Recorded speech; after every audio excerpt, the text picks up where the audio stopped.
Halo kawan pajak, selamat datang kembali di podcast KPP Madya 2 Jakarta Selatan 2, selalu dengan tagline kami, Ngopi Madu. Ngobrol pajak happy bareng KPP Madya 2.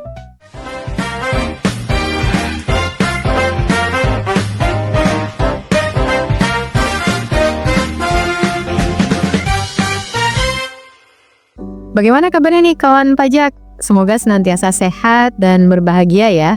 Perkenalkan, saya Nurul, saya penyuluh pajak di KPP Madya 2 Jakarta Selatan 2. Nah, untuk episode kita kali ini, kita masih akan melanjutkan pembahasan mengenai sistem informasi terbaru di DJP yang sebentar lagi akan kita gunakan bersama, yaitu Cortex. Pasti kawan pajak sudah banyak yang mendengar ya tentang Cortex ini. Nah, pada kali ini kita akan membahas mengenai hal-hal apa saja sih yang harus kita ketahui terkait dengan Cortex. Oke, kita mulai saja ya kawan pajak. Baik kawan pajak, kita mulai dengan bahasan pada podcast kita kali ini terkait dengan pengenalan Cortex. Jadi kawan pajak, apa sih Cortex itu? Nah, Cortex itu adalah bagian dari sistem administrasi layanan Direktorat Jenderal Pajak yang nantinya akan memberikan kemudahan bagi wajib pajak. Nah, sistem ini dirancang dan mengedepankan fungsionalitas. Kemudian Cortex ini akan mengintegrasikan berbagai layanan yang selama ini telah disediakan DJP, seperti pada DJP Online, kemudian Innova, kemudian pembayaran, kemudian IOI, dan lainnya, dengan menyatukan layanan tersebut ke dalam menu dan submenu pada portal wajib pajak. Jadi, lebih memudahkan wajib pajak untuk mengaplikasikannya. Kemudian yang ketiga, Cortex memiliki dua tampilan, yaitu untuk petugas pajak dan untuk wajib pajak. Berikutnya Cortex nantinya dipersiapkan dalam dua bahasa, yaitu bahasa Inggris dan bahasa Indonesia. Nah, kemudian untuk wajib pajak akan tersedia portal wajib pajak yang memberikan kemudahan pembuatan akun wajib pajak dalam rangka memberikan kenyamanan akses layanan digital terintegrasi dan terpersonalisasi sesuai dengan kebutuhan wajib pajak. Melalui akun wajib pajak, pelaksanaan hak dan pemenuhan kewajiban wajib pajak seperti pendaftaran, kemudian pembayaran, pelaporan, dan berbagai pengajuan permohonan dapat dilakukan secara digital, borderless, termonitor, dan terintegrasi. Cortex juga berupaya mengedepankan keamanan dan kenyamanan penggunaan akun wajib pajak, sehingga hanya wajib pajak atau pengurus atau kuasa yang berhak saja yang bisa mengakses akun masing-masing. Jadi sangat terjaga keamanannya. Nah, apa saja sih yang perlu kita ketahui di Cortex ini? Yang pertama adalah terkait dengan persiapan nih. Jadi, kawan pajak harus melakukan pemadanan NIK dan NPWP atau memperoleh NPWP dalam format 16 digit. Kemudian yang kedua, wajib pajak juga diminta untuk memastikan akun layanan perpajakan saat ini di DJP Online itu aktif dan pastikan data-data pada DJP Online lengkap, update, dan valid terkait dengan identitas utama wajib pajak, kemudian nomor HP, kemudian email, kemudian berikutnya adalah PIC utama. Dipastikan juga email dan nomor ponselnya aktif untuk yang PIC utama. Kemudian data daftar WP cabang dan dokumen pendirian. Nah, hal pertama yang kawan pajak lakukan adalah untuk reset password. Itu digunakan oleh wajib pajak yang sudah memiliki akses DJP Online. Kemudian untuk new registration, seperti yang ada di paparan di huruf B, itu digunakan oleh WP yang belum memiliki NPWP. Kemudian untuk yang digital access request sesuai huruf C, digunakan oleh wajib pajak yang sudah memiliki NPWP namun belum memiliki akses DJP Online. Nah, untuk isian ke-1 diisi dengan username. Itu nanti isinya adalah NIK atau NPWP 16 digit. Kemudian untuk isian kedua, password, diisi sesuai dengan kata sandi Cortex. Kemudian yang ketiga, untuk language bisa dipilih apakah bahasa Inggris atau bahasa Indonesia.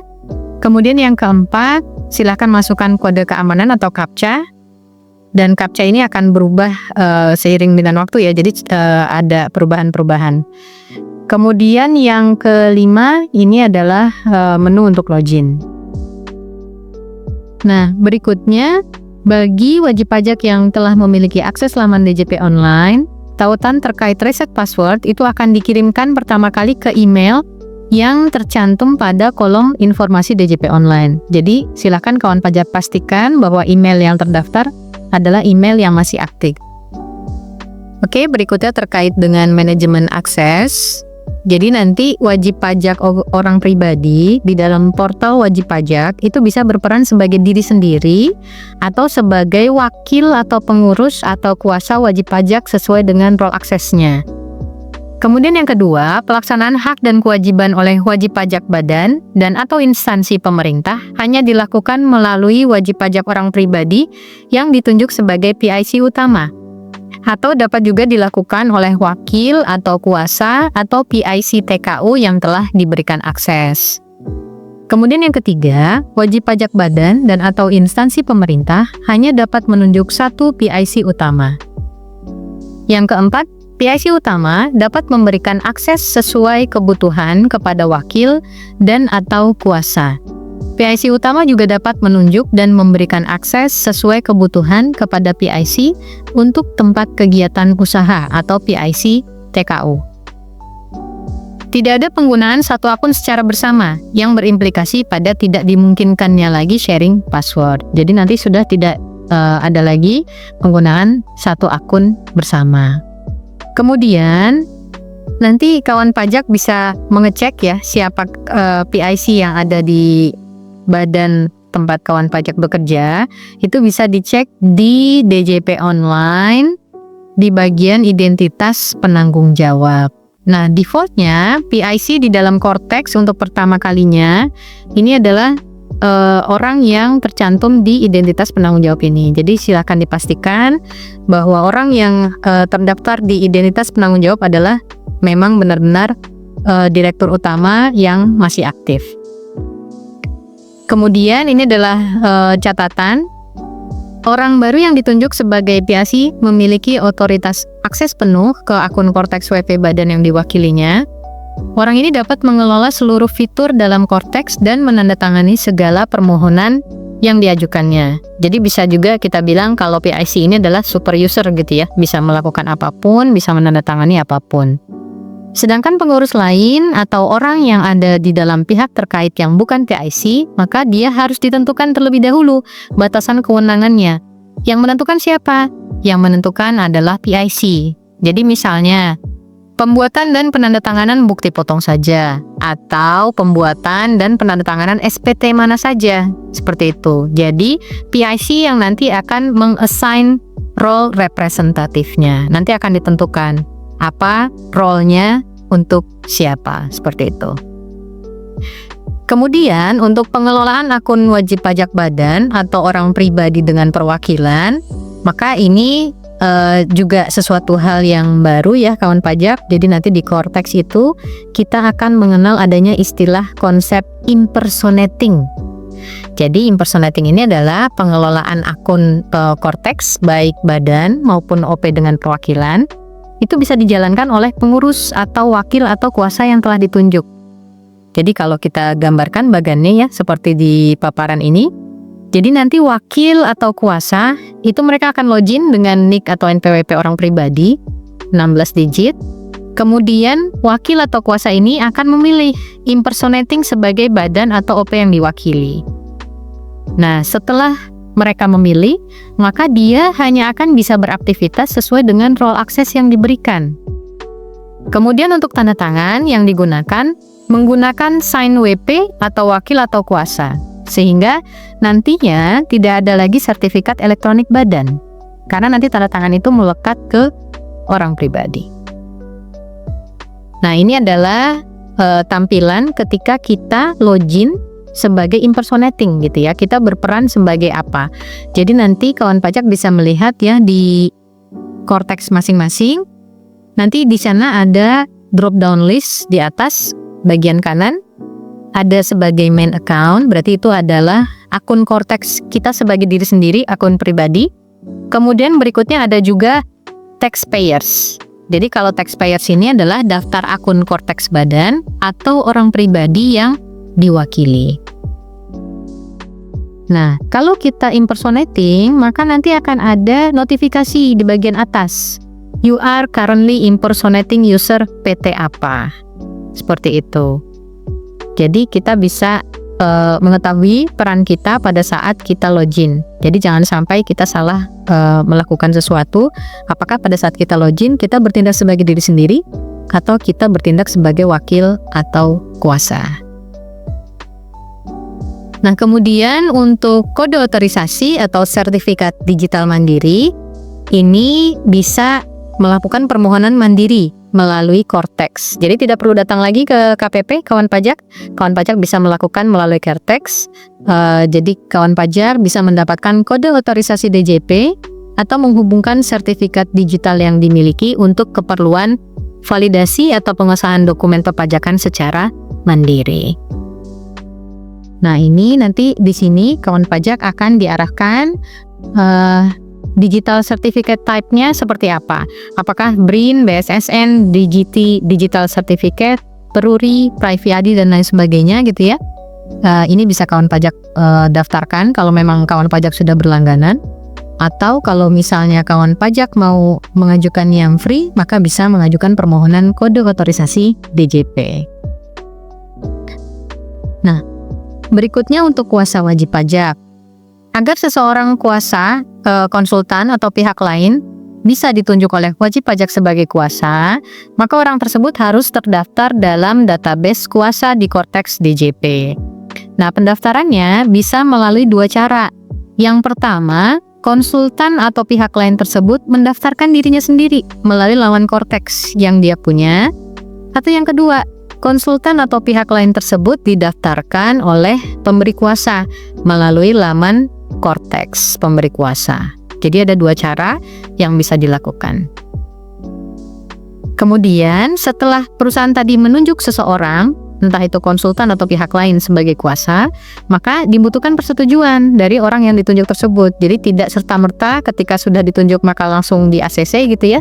Tapi kawan pajak sebagai konsultan atau pihak lain itu bisa menerima atau menolaknya di Cortex kawan pajak di menu portal, My Portal, kemudian profil, My Profile, kemudian ada di bagian permohonan tertunda atau pending request. Berikutnya, di Cortex ini kita juga akan ada tampilan taxpayer 360 degree of review ya. Jadi ini memuat terkait dengan ikhtisar profil wajib pajak yang isinya ada suatu tampilan yang komprehensif. Jadi dia memuat gambaran umum profil wajib pajak dan ringkasan hak dan kewajiban perpajakan terkini dari proses bisnis perpajakan yang relevan. Nanti untuk ikhtisar profil wajib pajak ini ada 4 informasi. Yang pertama adalah identitas wajib pajak. Isinya ada nama, kemudian NPWP, alamat, informasi kontak wajib pajak, dan kode lapangan usaha.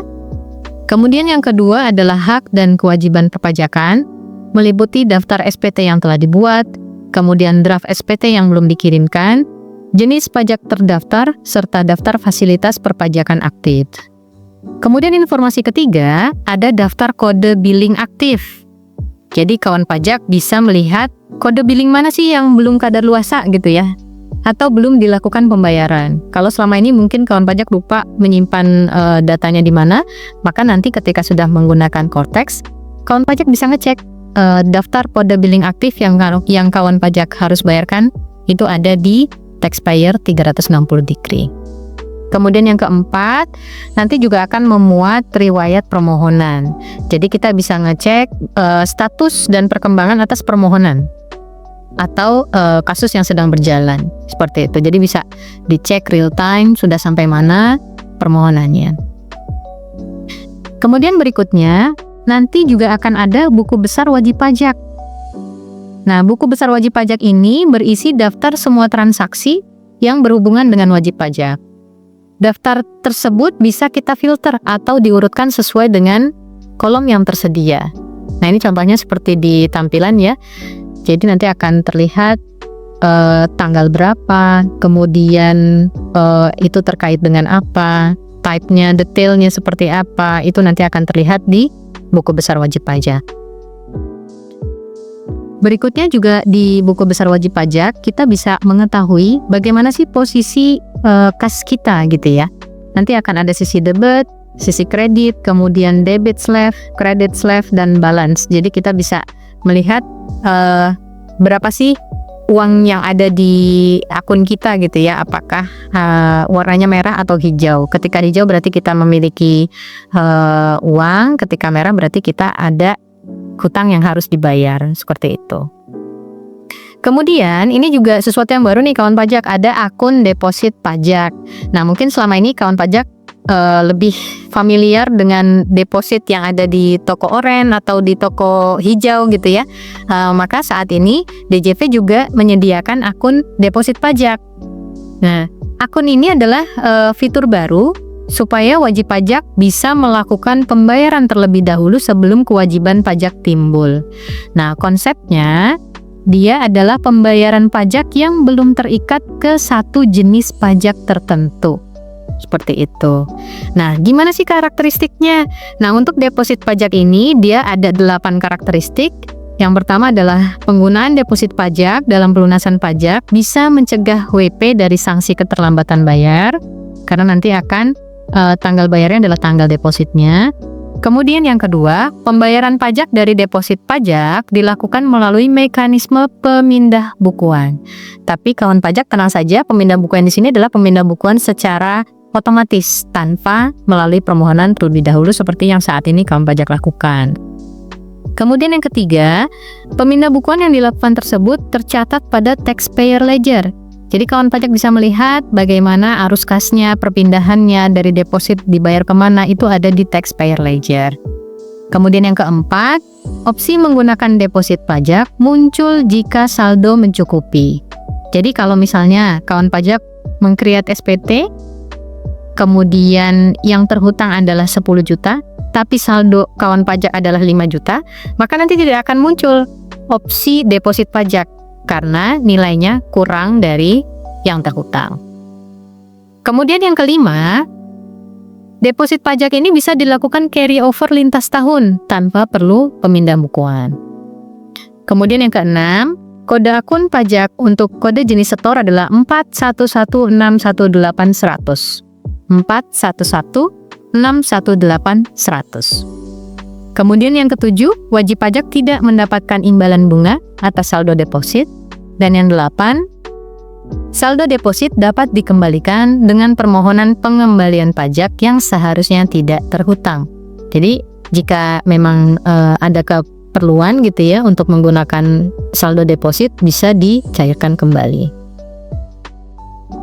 Kemudian untuk pembayaran, pemindah bukuan, dan pengembalian. Nah, skema billing pembayaran adalah satu billing untuk multi kode jenis pajak dan kode jenis setoran. Jadi nggak lagi satu billing untuk satu kode gitu ya. Nanti ketika meng-create SPT, di sana ada banyak billing, itu bisa di sana ada banyak KJP, itu bisa digunakan hanya untuk satu billing. Kemudian berikutnya adalah skema pay and submit untuk billing atas surat pemberitahuan. Kemudian perubahan jatuh tempo daluarsa billing adalah 7 hari. Berikutnya kawan pajak juga bisa melihat dashboard ya, informasi atas billing wajib pajak yang belum dilakukan pembayaran. Kemudian koneksi langsung dengan kanal pembayaran. Untuk pemindah bukuan, permohonan pemindah bukuan dari kode akun pajak yang memiliki nilai sisa pada akun wajib pajak. Kemudian permohonan pemindah bukuan dapat diproses secara otomatis oleh sistem. Kemudian untuk pengembalian, permintaan nomor rekening langsung dilaksanakan di saat pengajuan SPT lebih bayar. Jadi nanti tidak ada lagi skema permintaan nomor rekening gitu ya, karena di awal sudah ditetapkan. Kemudian kompensasi atas SKP KPP ke akun deposit pajak. Berikutnya permohonan pengembalian pajak yang seharusnya tidak terhutang dapat dilakukan langsung dalam sistem. Nah, berikutnya untuk e-faktur dan SPT masa PPN. Nomor faktur pajak diberikan otomatis oleh sistem setelah faktur berhasil disubmit dan ditandatangani. Jadi otomasi. Kemudian penandatanganan dilakukan oleh wajib pajak orang pribadi yang ditunjuk sebagai penandatangan SPT atau faktur. Kemudian non-PKP bisa mengakses faktur dengan limitasi menu, hanya untuk daftar pembelian dan daftar notaretur. Kemudian terdapat kodifikasi barang dan jasa yang dilakukan penyerahan. Adanya kewajiban upload rincian data untuk penyerahan dengan faktur pajak di Gunggung, dan adanya perubahan format file upload rincian data yang awalnya kawan pajak menggunakan CSV, maka nanti setelah Vortex kita akan menggunakan XML. Seperti itu. Kemudian untuk bukti pemotongan PPh dan SPT masa unifikasi, bukti potong PPh unifikasi itu nanti ada 9. Yang pertama adalah BPPU, bukti potong pajak unifikasi. Kemudian yang kedua adalah BPNR, bukti potong non-resident. Kemudian yang ketiga, bukti potong penyetoran sendiri. Ini adalah perekaman setor sendiri, dilakukan terlebih dahulu pada menu Bupot. Kemudian yang keempat, bukti pemotongan di Gunggung. 5. Bukti pemotongan final dan tidak final selain pegawai tetap, BP21.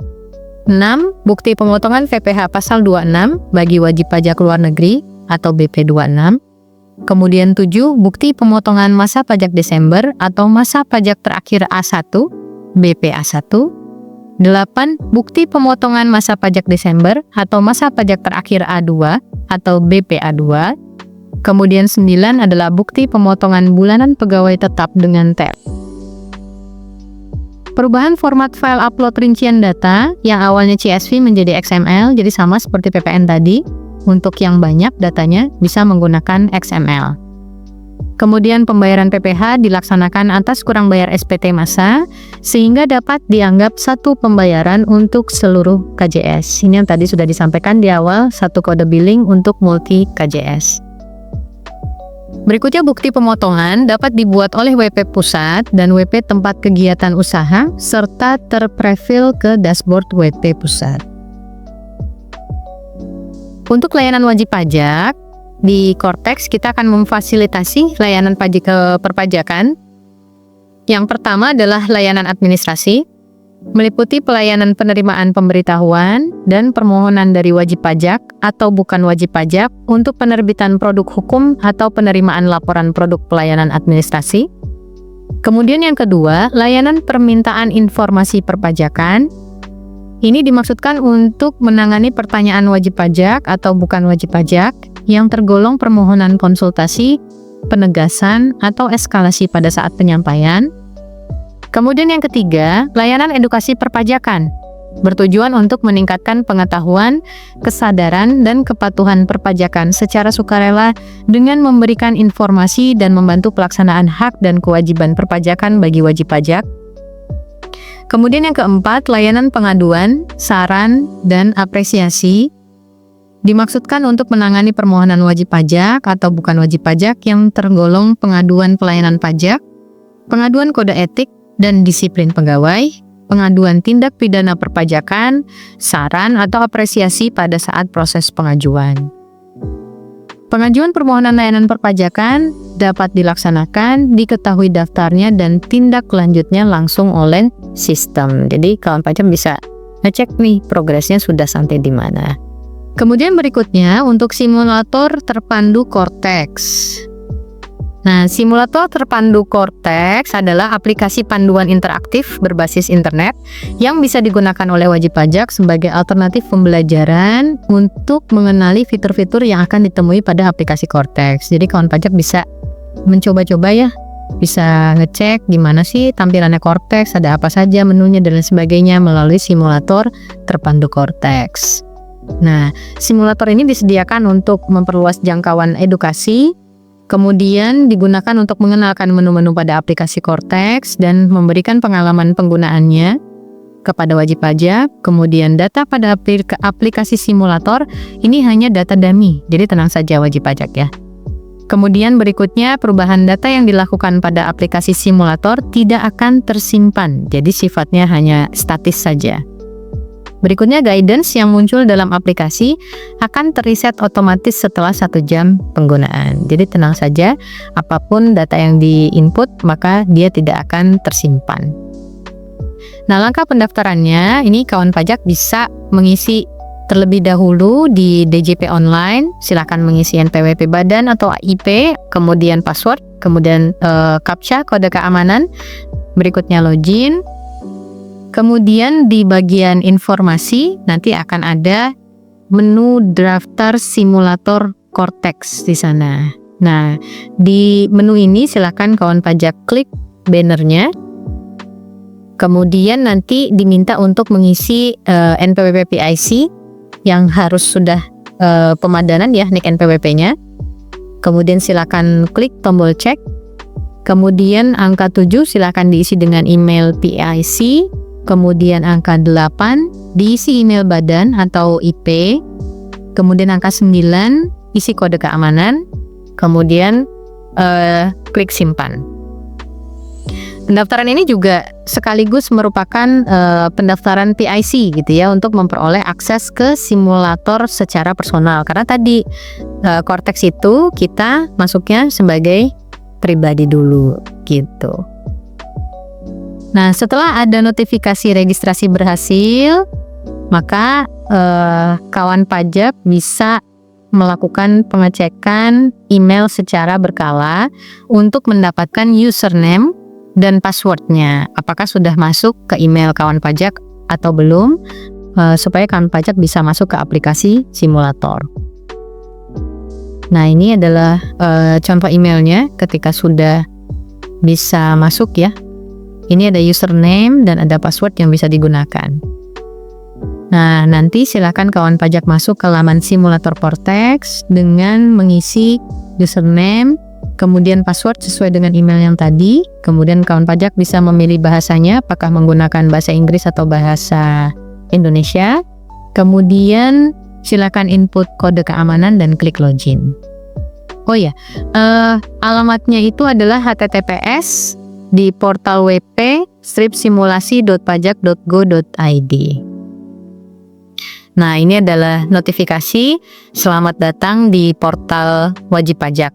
Nah, kemudian kawan pajak bisa mengklik oke, lanjut gitu. Nah, ini ada notifikasi bahwa saat ini Anda bertindak sebagai wajib pajak orang pribadi. Kemudian klik saya mengerti. Kemudian ada notifikasi yang menjelaskan tentang informasi menu utama. Kawan pajak bisa mengklik selanjutnya. Ini nanti bisa dibaca ya secara jelas. Ada My Portal, kemudian e-tax invoice dan lain sebagainya. Kemudian nanti akan ada notifikasi yang menjelaskan tentang role access. Silakan kawan pajak klik OK. Nah, di sini ada drop down listnya yang di bagian atas ya. Apakah kawan pajak bertindak sebagai main account atau taxpayer. Kemudian di menu role access PIC, klik tombol taxpayers karena PIC tadi bertindak untuk mewakili badannya. Nah, berikutnya akan ada notifikasi yang menjelaskan tentang perpindahan ke role access WP badan. Nanti kawan pajak bisa klik mulai. Nah, ini adalah notifikasi yang menunjukkan tentang role access WP badan. Kawan pajak bisa klik tombol OK untuk berlanjut ke guidance selanjutnya. Nanti akan muncul notifikasi yang menunjukkan tentang administrasi faktur pajak. Kawan pajak bisa klik OK untuk bisa lanjut ke guidance berikutnya. Nah, nanti silakan diikuti saja. Nanti akan ada guidance di simulator Cortex-nya. Oke, ini adalah link materi dan video pembelajaran Cortex yang bisa kawan pajak akses.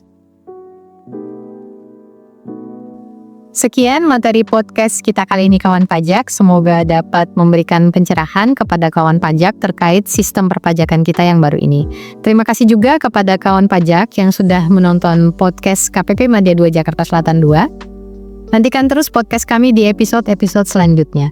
Sebelum acara ini saya tutup, saya ingin mengingatkan kepada kawan pajak untuk tetap terus stay tune mengikuti YouTube dan IG Live KPP Madya 2 Jaksel 2. Dan jangan lupa ajak teman dan saudara untuk follow IG @madya2jaksel2 dan YouTube KPP Madya 2 Jakarta Selatan 2 untuk dapat info terbaru seputar perpajakan. Tetap bahagia dan senyum selalu. Sampai jumpa di podcast selanjutnya kawan pajak. Assalamualaikum warahmatullahi wabarakatuh.